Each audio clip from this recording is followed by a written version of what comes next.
Hello students, आइए आज पढ़ते हैं internal structure of seminiferous tubule.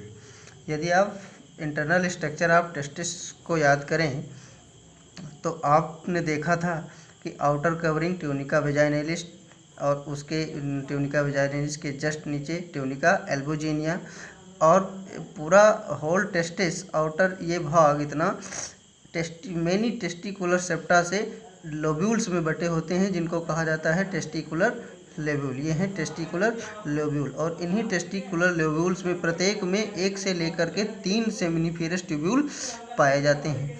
अब इन सेमिनिफेरस ट्यूब्यूल्स का यदि हम ट्रांसवर्स सेक्शन काट करके देखें तो हमें कुछ इस प्रकार से संरचना दिखाई देगी। ये 3 हमने बना के रखे हैं। एक ये हैं, ये क्या हैं, ये सेमिनिफेरस ट्यूब्यूल, सेमिनिफेरस ट्यूब्यूल्स, ये 1 2 3 हम बना लिए हैं। अब इन सेमिनिफेरस ट्यूब्यूल्स के बीच में जो स्थान गैप पाया जाता है कनेक्टिव टिश्यू से फिल्ड होता है, इनको कहा जाता है इंटरस्टिशियल स्पेस, इंटरस्टिशियल स्पेस। और इन स्पेसेस में जो ये सेल्स पाई जाती हैं इनको कहते हैं interstitial cells of leading, interstitial cells of leading या लीडिक सेल्स के नाम से भी इन्हें जाना जाता है। अब एक सेमिनिफेरस ट्यूब्यूल्स को यदि हम देखें तो पूरा का पूरा सेमिनिफेरस ट्यूब्यूल हमने बताया था कि इनकी जो लाइनिंग होती है, जो सेल्स इसमें पाई जाती हैं, इनको कहा जाता है स्पर्मेटोगोनिया सेल, स्पर्मेटोगोनिया सेल्स कहा जाता है। इन्हीं स्पर्मेटोगोनिया सेल्स में मियोसिस डिवीजन हो जाती है। मियोसिस डिवीजन के परिणाम स्वरूप ये स्पर्म का फॉर्मेशन करेंगे और एक्चुअली ये बनते हैं क्या, स्पर्मेटिड्स का फॉर्मेशन करते हैं जो आगे चल करके मेटामॉर्फोज करेंगे और स्पर्म बना देते हैं। इन्हीं में आप डिफरेंट कुछ सेल्स को अलग तरीके से देख रहे हैं।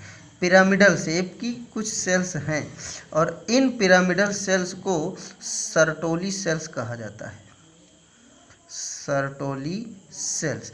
ये सर्टोली सेल्स ये क्या काम करती हैं, ये न्यूट्रिशन प्रोवाइड करती हैं। ये न्यूट्रिशन प्रोवाइड करती हैं। किसको न्यूट्रिशन प्रोवाइड करेंगी, स्पर्मेटिड्स को या डेवलपिंग स्पर्म को प्रोवाइड करेंगी। इंटरस्टिशियल सेल्स ऑफ लीडिंग, ये लीडिंग सेल्स का क्या काम होता है, इनका काम होता है टू सिक्रेट एंड्रोजन हार्मोन और मेन एंड्रोजन हार्मोन जो होता है वो होता है टेस्टोस्टेरोन। ये testosterone hormone secondary sexual character के लिए जिम्मेदार होता है। This is all about internal structure of seminiferous tubule. आज हम पढ़ेंगे प्रोसेस ऑफ गैमेटोजेनेसिस। दोस्तों, गैमेटोजेनेसिस क्या होती है देखते हैं। Formation of different types of gametes is called gametogenesis. अब हमें पता है कि गैमेट 2 प्रकार के बनते हैं, मेल गैमेट और फीमेल गैमेट।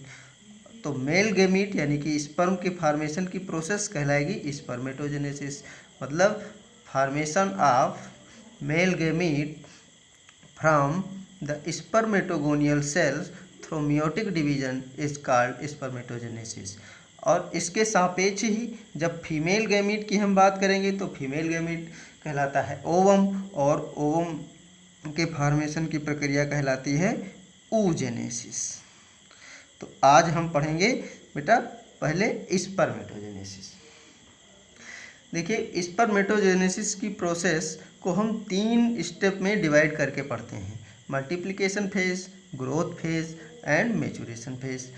एक एक करके देखते हैं। मल्टीप्लिकेशन फेज से स्टार्ट करते हैं। हमें पता है कि गैमेट का फॉर्मेशन यानी स्पर्म का फॉर्मेशन मेल रिप्रोडक्टिव ऑर्गन में सेमिनिफेरस ट्यूब्यूल में होता है, सेमिनिफेरस ट्यूब्यूल्स में होता है।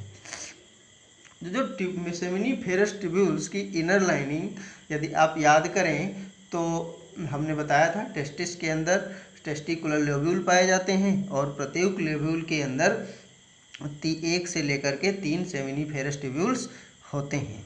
और सेमिनिफेरस ट्यूब्यूल की जो इनर लाइनिंग होती है वो स्पर्मेटोगोनियल सेल्स की बनी होती है, यानी स्पर्मेटोगोनिया वहाँ पर फिल होते हैं। हम बात करते हैं मल्टीप्लिकेशन फेज में। मल्टीप्लिकेशन फेज में ये एम्ब्रियोनिक कंडीशन की बात करते हैं। ये क्या है? Embryonic condition. जब बेबी एम्ब्रियोनिक डेवलपमेंट के दौरान गुजर रहा होता है, उस दौरान सेमिनिफेरस ट्यूब्यूल में जो सेल्स बनती हैं उनको कहा जाता है प्रीमोर्डियल जर्म सेल। अब ये primordial germ cell mitosis division के द्वारा, किसके? माइटोसिस डिवीजन के द्वारा, यानी कि समसूत्री विभाजन के द्वारा। समसूत्री विभाजन यानी कि क्रोमोसोम की संख्या सेम बनी रहती है। अब ये सेल अगर 2n है प्रीमोर्डियल जर्म सेल, तो इनके द्वारा mitosis division, continuous division and redivision होकर के ढेर सारी सेल्स बनती चली जाती हैं और उन सेल्स को कहा जाता है स्पर्मेटोगोनियल सेल या स्पर्मेटोगोनिया। ये चाइल्डहुड तक कंटिन्यू चलता रहता है। एट प्यूबर्टी, अब इन्हीं प्यूबर्टी आने के समय यानी कि आफ्टर 13 to 14 ईयर्स ये ग्रोथ फेज स्टार्ट होगी। ग्रोथ फेज यानी कि इन्हीं स्पर्मेटोगोनिया सेल्स में से कुछ स्पर्मेटोगोनिया अपनी साइज में वृद्धि करेंगी और अब उनका काम, अभी तक कोई विशेष काम नहीं, केवल डिवीजन और डिवीजन करती थी, अब उनका काम मियोसिस डिवीजन का हो जाएगा, यानी कि अब उनको कहा जाने लगेगा प्राइमरी स्पर्मेटोसाइस्ट। कुछ स्पर्मेटोगोनिया साइज में ग्रोथ करेंगी और डिवीजन के लिए तैयार होंगी, यानी कि उनमें डिफरेंशिएशन होगा और अब उनको हम कहेंगे प्राइमरी स्पर्मेटोसाइट्स। अब इस प्राइमरी स्पर्मेटोसाइट्स में next maturation phase. Maturation phase में इसी प्राइमरी स्पर्मेटोसाइट्स में मियोसिस की डिवीजन होगी। आपको पता है, हमने पिछले साल आपको पढ़ाया है, मियोसिस का मतलब अर्धसूत्री विभाजन। अर्धसूत्री विभाजन में क्रोमोसोम की संख्या हाफ हो जाती है, यानी कि अभी तक यहाँ तक हम जितने पढ़ते चले आए हैं 2n कंडीशन यानी कि 46 क्रोमोसोम थे, यहाँ भी 2n कंडीशन है यानी कि 46 क्रोमोसोम है। मियोसिस प्राइमरी स्पर्मेटोसाइस्ट में सबसे पहले मियोसिस फर्स्ट होती है।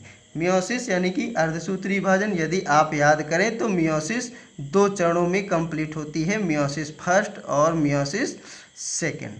हमको पता है कि मियोसिस फर्स्ट, यदि आप याद करें, प्रोफेज, मेटाफेज, एनाफेज और टीलोफेज। प्रोफेज को 5 चरणों में बांटते थे, लेप्टोटीन, जाइगोटीन, पैकेटीन, डिप्लोटीन, डायाकाइनेसिस।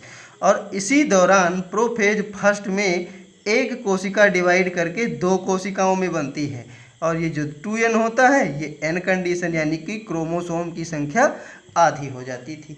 इसके बाद में मियोसिस सेकेंड यानी अर्धसूत्री विभाजन द्वितीय में सेम टू सेम समसूत्री विभाजन की तरह ही सेल्स डिवाइड होती हैं। कुल मिलाकर के एक कोशिका से 4 कोशिकाएं बनती हैं और चारों कोशिकाओं में अपने मदर सेल्स की अपेक्षा क्रोमोसोम की संख्या आधी हो जाती है। अब देखिए यहाँ, यानी प्राइमरी स्पर्मेटोसाइट में सबसे पहले डिवीजन होगा क्या? मियोसिस फर्स्ट या अर्धसूत्री विभाजन फर्स्ट। इसको मैच्योरेशन डिवीजन फर्स्ट भी कहा जाता है।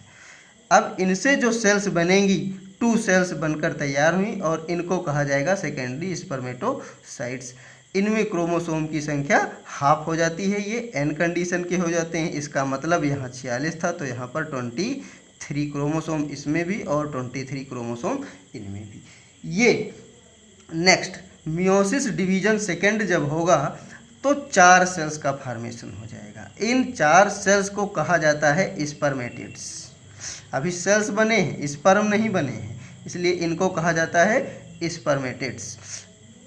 मियोसिस सेकेंड डिवीजन समसूत्री विभाजन की तरह ही होती है। इसका मतलब यहाँ भी n था तो ये भी n ही रहेंगे और सब में क्रोमोसोम की संख्या कितनी? 23 रह जाएगी। अब याद करिए सर्टोली सेल्स के बारे में हमने बात की थी जब हम इंटरनल स्ट्रक्चर ऑफ टेस्टिस आपको पढ़ा रहे थे। तो सर्टोली सेल्स का काम होता था न्यूट्रिशन प्रोवाइड करना। क्या करते हैं? न्यूट्रिशन प्रोवाइड करते हैं किसको? डेवलपिंग स्पर्मेटिड्स या डेवलपिंग स्पर्म को। ये स्पर्मेटिड्स सर्टोली सेल्स में जाकर के एम्बेडेड हो जाते हैं और न्यूट्रिशन उनसे प्राप्त करने लगते हैं, प्राप्त करके और अपने आप को मैच्योर करते हैं। यानी कि स्पर्मेटिड से स्पर्म बनते हैं, मैच्योर स्पर्म या स्पर्मेटोजोआ अपना कायांतरण करेंगे, यानी इनमें टेल का डेवलपमेंट होगा, हेड डेवलपमेंट होगा और हेड पर एक कैप लाइक स्ट्रक्चर डेवलप होगा जिसे एक्रोसोम कहा जाता है। ये प्रोसेस स्पर्मेटिड से स्पर्म बनने की प्रोसेस कहलाती है स्पर्मियोजेनेसिस। हमने आपको बताया कि ये spermatids get embedded in the Sertoli cells to take their nutrition, वहाँ से न्यूट्रिशन प्राप्त करने के लिए वहाँ पर एम्बेडेड हो जाते हैं। यानी कि सर्टोली सेल्स से जब मेच्योर होने के बाद में वहाँ से निकलेंगे तो सर्टोली सेल्स, मान लीजिए कि ये सेल्स हैं सर्टोली सेल्स और इसी में स्पर्म एम्बेडेड है, तो जब यहाँ से निकलेगा तो इस प्रोसेस को कहा जाता है spermiation. Spermiation, release of sperm from the Sertoli sales, या टेस्टिस से बाहर निकलने को भी कभी कभी कह दिया जाता है।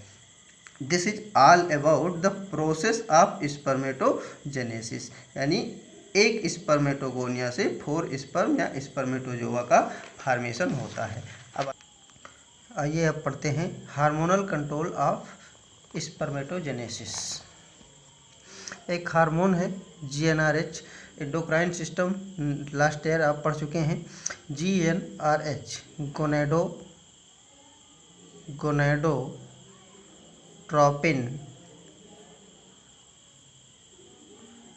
Releasing hormone.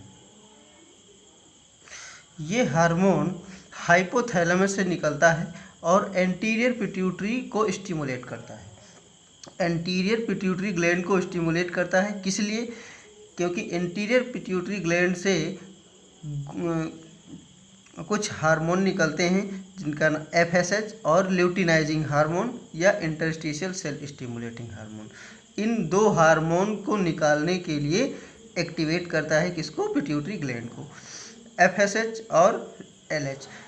फीमेल के केस में हम इसे LH ल्यूटिनाइजिंग हार्मोन के नाम से जानते हैं और यही हार्मोन जब मेल में निकलता है तो इंटरस्टिशियल सेल स्टिमुलेटिंग हार्मोन के नाम से जाना जाता है।